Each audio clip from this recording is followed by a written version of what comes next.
มื้อนี้ไผเข้ามาหาเจ้าแหละบ่เพิ่งเพิ่นเข้ามาแจ้งหยังว่าเพิ่น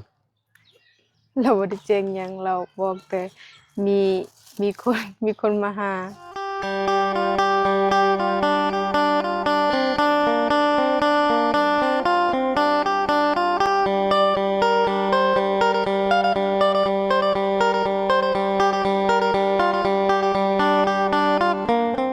กราบสบายดีสวัสดี FC เบิดสุขุสู่คนเนาะบ่ว่าสิอยู่ในและก็ต่างประเทศเนาะพี่น้องมาพบมาพ้อกันกับเฮาคือเก่าคือเดิมเนาะอยู่ที่เฮือนน้องบุตรพี่น้องเอ้ยเนาะมื้อนี้ก็เข้ามาหาน้องบุตรคือเก่าคือเดิมเนาะเอ้าบ่ฮู้ว่าน้องเพิ่นเฮ็ดหยังอยู่พี่น้องเอ้ยเนาะไปเบิ่งไปชมนำกันเนาะเดี๋ยวย่างไปหาเพิ่นก่อนพี่น้องเอ้ยเนาะสบายดีพอโดยมาแต่ไสนี่มาแต่โบูดไปโบสถ์มาโอ้แพ้มาให้ชาวบ้านล อื งให้มอยากกิน มากินกับหยัง กินกับข้าว มันลวก ว่าลวกก็กินแบบนี้แหละย่าง กินสดๆเลยก็เจ้าบ่ได้ใส่ปุ๋ยหรอวะ บอกว่าเขาไปใช้พุ้ยเขา อ๋อใครแน่เนาะผักปลอดสารพิษพี่น้องเอ้ยเนาะเขียวงามเป็นผักกาดกับผักซี่พี่น้องเอ้ยเนาะเอามากินแบบนี้ก็คักได้พี่น้องเอ้ยเนาะคะแนนว่ามันบ่มีปุ๋ยมีหยังเนาะบ่มีสารเคมีพี่น้องเพิ่นคือสิใส่พุ่นขี้แบ้เนาะพ่อเนาะ โอ้คนที่บ้านนี่แหละ อื แบบ ม น้องวุฒิครับ โดย อ่ะเนาะเดี๋ยวไปหาน้องบุตรก็เด้อพอเด้อเนาะทางประตูเราก็หากลับมาแต่อันนั้นพี่น้องเอ้ยเนาะมาแต่โบสถ์คือกันน้องบุตรกันน่ะสิไปนำกันกับพ่อกับบ่จักเนาะพี่น้องเอ้ยเนาะบ่ได้เข้าบ่เออเข้าแต่พ่อผู้เดียวบ่เออ บ่เทือนว้าวมื้อนี้แต่งโตแบบใส่ชุดพี่น้องเอ้ยเนาะใส่สิ้นนะเนาะมาแต่ใช้เนาะ มาแต่ หึ มาแต่บุญ เอาเมื่อกี้นี่คือพ่อคือว่าเจ้าบ่ได้ไปบ่ะ พอไปโบสถ์อยู่บ้านอะไรแต่น้องโบสถ์อยู่บ้านเอง เอ้าคือแบบน้องขอบใจ โดยคือแบบได้นี่คือแบบพ่อเจ้าคือไปอยู่พุ่น เราอยากไปโบสถ์อยู่หั่น อืมก็คือพ่อเจ้าไปโบสถ์อยู่บ้านนาไลเนาะ โดย เจ้าอยู่ในโบสถ์อยู่ในบ้านนี้เนาะ โดย อืมมันแตกต่างกันบ่ได้เด้นี่เนาะ คือบ่ได้ไปนำกันนะพี่น้องเอ้ยเนาะ โดยบางเถื่อก็โบสถ์อยู่นี่ก็ได้ แต่เราดนแล้วบ่ได้ไปโบสถ์อยู่บ้านอะไรก็ไปได้ซุมเฮาก็คือการสิไปโบสถ์อยู่บ้านคนอื่นก็ได้ บ่ โดย เออคือมื้อนี้อยู่เฮือนมันมื้อเลยมื้อนี้เนาะบ่ได้ไปทางใดตอนแรงไปใหม่บ่คือว่ารวมแต่ตอนเช้านี่บ่หรือว่าจังได๋ตอนแรงประมาณ7:00 น 7:00 นไปรวมใหม่บ่ โดย อืมตอนเช้านี่ตื่นจักโมงนะไปโบสถ์นี่ เข้าหั่นประมาณ9:00 นยัง ไปรวมนี่ได้ โดยเลิกประมาณ 10:00 นโดยก็ประมาณ 11:00 นประมาณนั้นแหละ อืมคนในหมู่บ้านนี่คือแบบบางคนมันก็เข้าเนาะบาง โด คน ย ก็ ห บ่ได้ ลา เข้าย เขานมัสการ คือในเฮือนน้องฮัวเนี่ยบ่ได้มีคนเข้าเนาะ โดยบ่ได้เข้า อืมแต่ว่า ตะกี้เราก็เข้าคือกันแต่ตอนนี้เราบ่อยากเข้า อืมบ่เข้าก็ได้เนาะอ๋อ โดย คือเจ้านี่บ่อยากไปก็ได้เนาะบ่เป็นหยังเนาะ ได้ คือเจ้าเข้ามาได้จักเดือนละจัก แต่ ปีละ แต่ข่อยยังน้อย จะไปโบสถ์นี่ได้ โดย อืมแสดงว่าห้องเพลงยังเป็นเบิด โดย อ่าไปโบสถ์นี่เพิ่นสิเฮ็ดหยังแหน่เนาะ เลยก็ ถามเพิ่นเป็นความรู้อ้ายบ่เคยเด้ เขาใส่เงินอยู่สร้างพระเจ้าหั่นและก็เขาอ่านปึมพระคัมภีร์แล้วก็ อ่า เขาอธิษฐาน อืมทุกอาทิตย์ โดยวันเสาร์วันพฤหัสวันอาทิตย์ ที่ว่า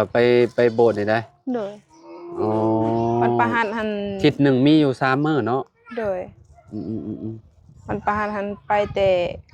ประมาณ6 โมง 8 โมงก็เลิกวันเสาร์ก็คือกันวันอาทิตย์ไปแต่เช้า เอาคือแตกต่างกัน มันเป็นคนละแบบ บ่ โดย อ๋อพี่น้องเอ๋ยเนาะในหมู่บ้านนี่ก็คนเพิ่นเข้าแทบทุกเฮือนเลยเด้พี่น้องเอ๋ยเนาะแถวนี้เพิ่นก็ไปเบิดคือกันบ่ บ่ หลังนี้เพิ่นบ่ไปบ่ โดย เอ่อฝั่งนี้ได้ซะ อันนี้แล้วก็เฮือนเฮาแล้วก็เฮือนตัวนั้นเฮือนตัวนี้ อืม เข้าไปหมด อืมเพราะว่าบางคนก็บ่ได้เข้าพี่น้องเอ๋ยเนาะ โดย อืม เดือนนี้เขาได้แล้วประมาณ5 หลัง 4 หลังเขา เข้าใหม่นี่นะ โดย อืม เวลาเขาเจ็บหั่นน่ะบ่ได้สบายเป็นไข้เป็นอันนี้แล้วใส่หมอก็บ่ได้ก็เลยเข้าพายิโซแล้วก็ขึ้นดี บางคนนี่ถ้าว่าอาการแบบเจ็บป่วยเลยคือแบบไปหาหมอรับบ่ได้แล้ว โดย ตัดสินใจเข้าพายิโซ พระเยซูหรือ โดย คริสต์นะพี่น้องศาสนาคริสเตียนเนาะ โดย เพราะว่าอยู่เขตนี้คือแบบเอ่เข้าศาสนานี่หลายเนาะ โดย แบบแต่ละหมู่บ้านที่ชุมเฮาไปก็แบบแทบสิเบิดเลยเด้พี่น้องเอ้ยเนาะเพิ่นเข้าพี่น้องเอ้ยเนาะแต่ละวันอาทิตย์นี่คือแบบเพิ่นสิบ่ได้อยู่พี่น้องเพิ่นไปโบสถ์พู้นแหละเนาะไปก็กลับมาก็ประมาณคือที่น้องเพิ่นเว้านะประมาณ10 โมง 11 โมงเนาะ โดย ตอนแลงก็ไปรวมใหม่เนาะ โดย อืมแบบว่าก็รับประทานอาหารอยู่ในหันเลยบ่ โดยคันเวลามีแขกมาแล้วก็ อืม เฮ็ดกินแล้วก็ให้เขากินอยู่หั่น อืมอยู่ในโบสถ์หั่นแหละเนาะ โดย โบสถ์นี่ก็คือแบบอยู่ฝั่งตรงข้ามกับเพื่อนน้องฮัวเนาะฝั่งนั้นเนาะ โดย ออกไปหนิดนึงพี่น้องเอ้ยเนาะคนอยู่บ้านอื่นกับสามารถมาเข้าได้คือกันเนาะสมมุติ ได้ ว่าคือว่าแบบเพิ่นอยากเข้าหั่นน่ะตะกี้แต่ก่อนเราก็เข้าอยู่ใช้เฉพาะเจ้าเราเข้าในหมู่บ้านนี่บ่ โดย แต่ว่าไปรวมอยู่บ้านอะไรก็ได้เนาะ ได้ อืม สมัครก็ไปได้ อืมเนาะก็ประมาณนี้พี่น้องเนาะเรื่องเข้าคิดพี่น้องโอ้ยพักเพิ่นก็ได้เนาะโพดแล้วบ่นี่ แล้ว แล้วเรียบร้อยเนาะ โดยโฮเตเซา เขียวคักปานยังพี่น้องเอ้ยเนาะก็บ่ได้อ่าใส่ปุ๋ยใส่หยังพี่น้องมักตุ้งมักแตงก็เริ่มออกแล้วเนาะ โดย ก็บ่ฮู้ว่าสิได้กินหรือบ่มักแตงก็ได้ ยันมันใหญ่เลยยันมันตาย มันใหญ่แล้วอ้ายว่ายันมันอันนั้นยันเป็นพวกแมลงเนาะ แรงกินแล้วก็ พวก ยันมัน แมงอันอิหยังแมงตัวเหลืองๆนั่นน่ะพี่น้องเอ้ยเข้ามาแล้วยันมันกัดมันหยังแล้วก็ตายไปนำเนาะ โดย มื้อนี้ไผเข้ามาหาเจ้าแหละ บ่เพิ่ม เพิ่นเข้ามาแจ้งหยังว่าเพิ่น เราบ่ได้แจ้งหยังเราบอกแต่มีคนมาหา ว่าแจ้งเขาดีจักไผเราบอกแต่ ในความฝันบ่หรือแนวใด บอก แต่ว่าในความฝันหรือว่าเรื่องจริง เราว่าเรื่องจริงจักแล้ยังบ่เฮ็ด อ๋อ เราว่าพูด ก็คือแบบเราเว้าแบบว่ามีคนสิมาแจ้งข่าวดี โดย เอ่อโอ้เจ้าว่าสิมีข่าวดีอยู่จักซะเนาะ ฮะเจ้าว่าสิมีข่าวดีเข้ามาบ่จักจ้ะ ก็บ่ฮู้ โอ้ บ่เพิ่งว่า ฮะ คน คนแบบใด คนเตี้ยๆคนดำๆขาวก็บ่ได้ขาวปานใด คนเตี้ยๆ คนมักใส่ ดำ แว่น โดย ๆคนมักใส่แว่น โดย อ้าวข้อยก็มักใส่แว่นคือกัน นี่แว่นข้อยบ่ได้เตี้ยเด้สิเป็นไผเด้เนาะ โดยก็บ่ฮู้ เอเอาคันว่าเป็นเรื่องจริงก็ดีใจนำน้องบุตรเพิ่นพี่น้อยเนาะ อ่าเจ้าว่าสิเป็นความจริงบ่จังวะ ยังบ่ทันฮู้ ในความคิด โดย เจ้าคิดว่าสิเป็นความจริงบ่ โดย เออพี่น้องเอ้ยเนาะคะแนนแบบเป็นความจริงนี่คือแบบความฝันน้องบุตรกับมาไกลเติบแหละพี่น้องเอ้ยเนาะก็ถ้าเบิ่งนํกันพี่น้องเอ้ยเนาะว่าเพิ่งแล้วเว้าแท้บ่ นะรอลุ้นพี่น้องเอ้ยเนาะคันว่าเป็นเรื่องจริงก็ตัวแบบชุดๆจะได้พี่น้องเรื่องบ้านเรื่องหยังเราก็ได้เนาะมาเลาะเบิ่งอันเช้าอีกก่อนเทื่อนึงเนาะน้องเนาะ โดย พี่น้องเอ้ยเบิ่งเช้าเฮือนเช้าซ่านแล้วก่อนเฮือนเราก็ประมาณนี้แหละประตูเราเฮ็ดอ่าต้มผักกินอยู่เด้อพี่น้องเอ้ยเนาะเอาหมี่ให้เราติน้องให้เราลวกน่ะน้องบุตรเอาหมี่ให้พ่อลวกกินเนาะพี่น้องเอ้ยเนาะต้นเช้าเนาะคันว่ามีอันน่ะแนวคุมเม่นก็น่าสิดีอยู่พี่น้องเอ้ยเนาะเพราะว่ามันถึกแดดแล้วมันอยากแตกต้นเช้าดีแต่มันเป็นยามนี่แหละมันเป็นยามยามหนาวแล้วฝนบ่ตกมันยังเป็นยามฝนถึกนี่มันถึกแดดมันอยากแตกตุใหม่ๆเนาะเอาเสือกมัดเลยป่ะเมียนเสื้อมัดทิ้งใส่กันก็ดีคือกันมัดทิ้งเมียนให้มันดีกว่า มันไม่ชัดที่เพบัก มี เอาเพบัตติงเอา คุมเมียน มีชัดกรอบดู ดักกุสัตว์ เสื้อก็โอ้ยเสื้อก็ได้เนาะเสื้อก็สั้นๆนึง มันมัดบ่ได้เสือกตัวนี้ มันมันก็ฮะเนี่ยกระบักมันก็คือกินในบริบทปูแบบนี้ ต้องมีอันยาวกว่านี้เชือกอะไรก็เฮากันเอาอันน่ะดัดเข้าไม่กับมันก็ตัวนี้น่ะคักอยู่พี่น้องตัวนี้นะถึงอยู่บ่น้องบ่ถึงดอกอายว่ะเชือกน่ะ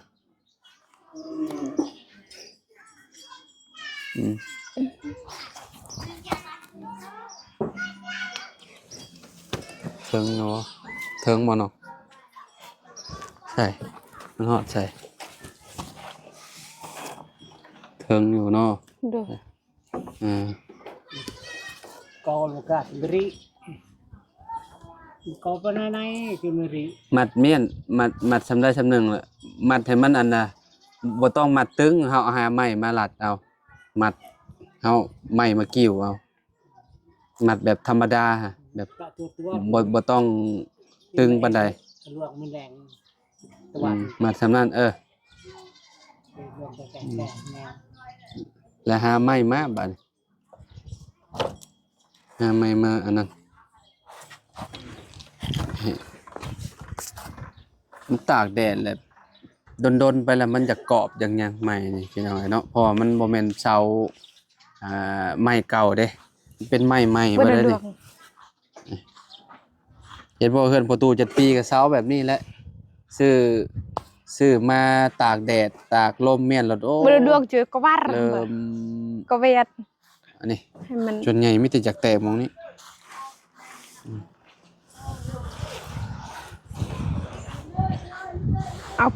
พี่น้อยเนาะคุมเมียนพี่น้อยเนาะเพราะว่ามันถ้ามาถึกแดดร้ายมันกรอบเป็นยังไงครับมันแตกต้นเสานะยังเลยน้อยนึงเนาะคุมเมียนดีแบบนี้แหละครับ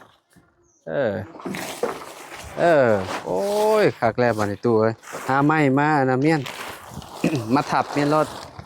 เฮาบ่มัดก็เวลาเฮาอันนั้นเมียนก็ถือว่าโอเคนะพี่น้องมันเป็นไม้ใหม่เรียรอได้ถ้ามันถึกแดดแบบโดนไปแล้วมันแตกทางกกมันเพราะว่าแต่ทางกกหรือทางอันนี้มันก็แตกคือกันเนาะมันกรอบแฮงเด้เฮือนประตู7 ปีแล้วก็คุมเมียนแบบนี้แหละแต่ก็เฮาก็หาแนวมาห้องเมียนเพื่อลมยันลมพัดเนาะส่วนใหญ่มันจะแตกมุมนี้นี่แบบนี้มันจะแตกเลยอันนี้มีอันนี้มันกับเฮาโปกเมียนแล้วมันก็สิไข่แน่เห็นมั้ย คือบัดนี้คักอยู่บัดนี้เนาะได้การพี่น้องเอ้ยไม่ก็หายากคือน้องบุตรนี่เนาะ ดู แม่นบ่หายากก็เลยพี่น้องเอ้ยเนาะบ่ค่อยมีไม้มีหยังจุมเจ้าดังฟื้นอยู่ไสซะเนาะ อยู่อยู่เถอะมี บ่ฟื้นพินจุมเจ้าไปเอามาจะไสซะ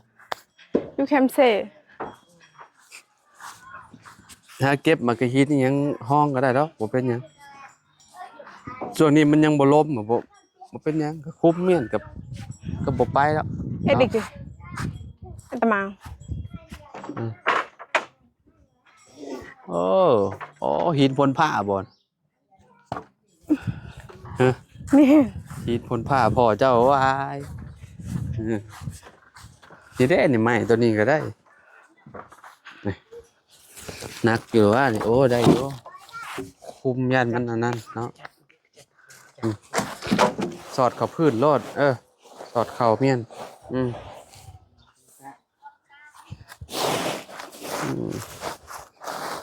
ดีเลย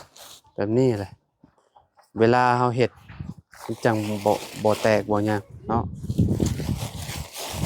จักมื้อใดพี่น้องสิได้ลงมือเฮ็ดเพราะว่าตอนนี้ก็เนาะงบค่าสูงค่าสร้างก็ยังขาดหลายอย่างพี่น้องเอ้ยเนาะไม้นี่ก็ยังบ่ครบอุปกรณ์เฮ็ดก็ได้มาแต่เช้าตอนนี้เนาะนี่ยินว่าบุญเพิ่นเว้าเมื่อวานนี่ว่าเท่าใดบุยังเหลือน้ำเพิ่น6 ล้านน่ะบ่บุญเนาะแล้วยังลุงเฮิม